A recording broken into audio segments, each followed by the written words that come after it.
ప్రస్తుతం రాష్ట్రంలో అకాల వర్షాలు వడగండ్ల వానల వల్ల దరిదాపుగా 2 లక్షల ఎకరాలకు పైన పంట నష్టం జరిగింది. ముఖ్యంగా నిజామాబాదు, కామారెడ్డి జిల్లాలు, మెదకు, సంగారెడ్డి జిల్లాలు, కరీంనగర్, సిరిసిల్ల జిల్లాలు, ఎక్కువగా ఉత్తర తెలంగాణ ప్రాంతాల్లో ఎక్కువగా ఈ నష్టం జరిగింది. పంట నష్టం జరిగినప్పుడు, అకాల వర్షాలు వచ్చినప్పుడు ప్రభుత్వం ఉన్న వాళ్ళందరూ కూడా వెంటనే దానికోసం చెప్పేసి స్పందించి క్షేత్ర పరిశీలన చేసి అక్కడున్న ఎమ్మెల్యేలు కానీ, రాజకీయ నాయకులు, ప్రజాప్రతినిధులు, అదేవిధంగా ప్రభుత్వ అధినేతలు పెద్ద నష్టం జరిగినప్పుడు ఖచ్చితంగా ముఖ్యమంత్రి, వ్యవసాయ శాఖ మంత్రి వెళ్లి క్షేత్ర పరిశీలన చేసి ఆ రైతులకు ఒక భరోసా కల్పించాల్సిన అవసరం ఉంటుంది. కానీ ఇవాళున్న కాంగ్రెస్ పాలకులు 100 రోజుల పాలన అయిపోయిన తర్వాత కూడా ఇంకా ఇతరులను ఏ విధంగా తిడదామని చెప్పేసి ఆలోచిస్తున్నారు తప్ప, ఎప్పుడు కూడా గతంలో అట్లా జరగలే, గతంలో ఇట్లా జరగలే అని చెప్పేసి మాట్లాడుతున్నారు తప్ప, దానికి సంబంధించిన వ్యవసాయ శాఖ మంత్రి గారు ఇమీడియట్ గా వెళ్లి చెప్పాల్సి ఉండే.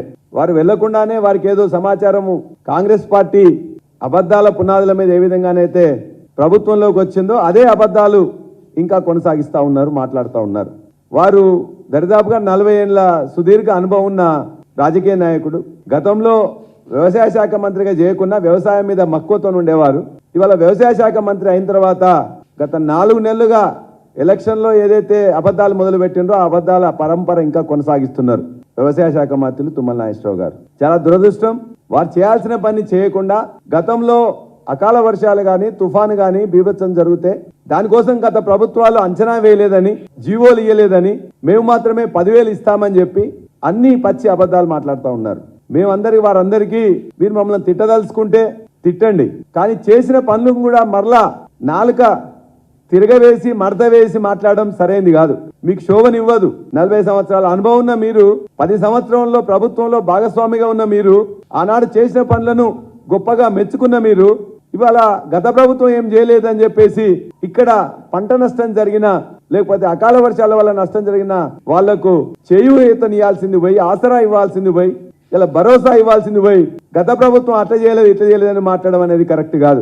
గత ప్రభుత్వం గత 6 నెలల కింద కూడా ఇటువంటి అకాల వర్షాలు, తుఫాను బీభత్సం జరిగినట్లయితే అది దక్షిణ తెలంగాణ గానీ, ఉత్తర తెలంగాణ గానీ, ఇక్కడున్న ఆనాటి వ్యవసాయ శాఖ మంత్రి నిరంజన్ రెడ్డి గారు, రంగారెడ్డి జిల్లా మంత్రి గారు సబితా ఇంద్రారెడ్డి గారు, నేను కూడా వెంటనే చేవెళ్ల ప్రాంతం గానీ, పరిగి ప్రాంతం గానీ వెళ్లి ఆ రాత్రి వడగండ్ల వాన పడితే పొద్దున్నే మేము అందరం కూడా చేరుకొని వాళ్ళందరికీ భరోసా ఇచ్చినాం. వాళ్ళందరూ కూడా అంచనా వెంటనే వేసి పైసలు కూడా ఇచ్చినాం. 151 కోట్లు రిలీజ్ చేసి వాళ్ళందరికీ వెంటనే డబ్బులు ఇవ్వడం జరిగింది. రెండోసారి మళ్ళా నష్టం జరిగితే, ఎక్కువ నష్టం జరిగిందని చెప్పేసి ముఖ్యమంత్రి గారే స్వయంగా తానే, నేను రైతు బంధు సమితి అధ్యక్షునిగా ఉంటే మధుర జిల్లా బోనకల్లు, రామాపురం గాని మిగతా గ్రామాలకు వెళ్తే ఈయాటి వ్యవసాయ శాఖ మంత్రి కూడా అక్కడ కలిసిండ్రు, పరిశీలించిండ్రు, వారితో పాటు జత అయినరు.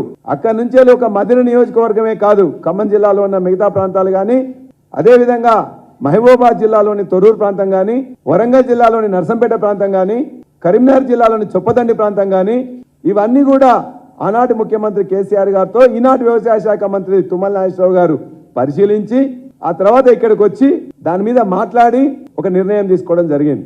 ఎన్డీఆర్ఎఫ్ ప్రకారం వారి సమక్షంలోనే, తుమ్మల నాగేశ్వరరావు గారి సమక్షంలోనే నెక్స్ట్ డే దాన్ని 10,000కు పెంచి నిర్ణయం తీసుకొని, ఎన్డీఆర్ఎఫ్ ఎస్డీఆర్ఎఫ్ లో లేకుంటే కూడా 10,000 రూపాయలు పెంచి ఆనాడు రైతుల్ని కాపాడింది కేసీఆర్ గారు.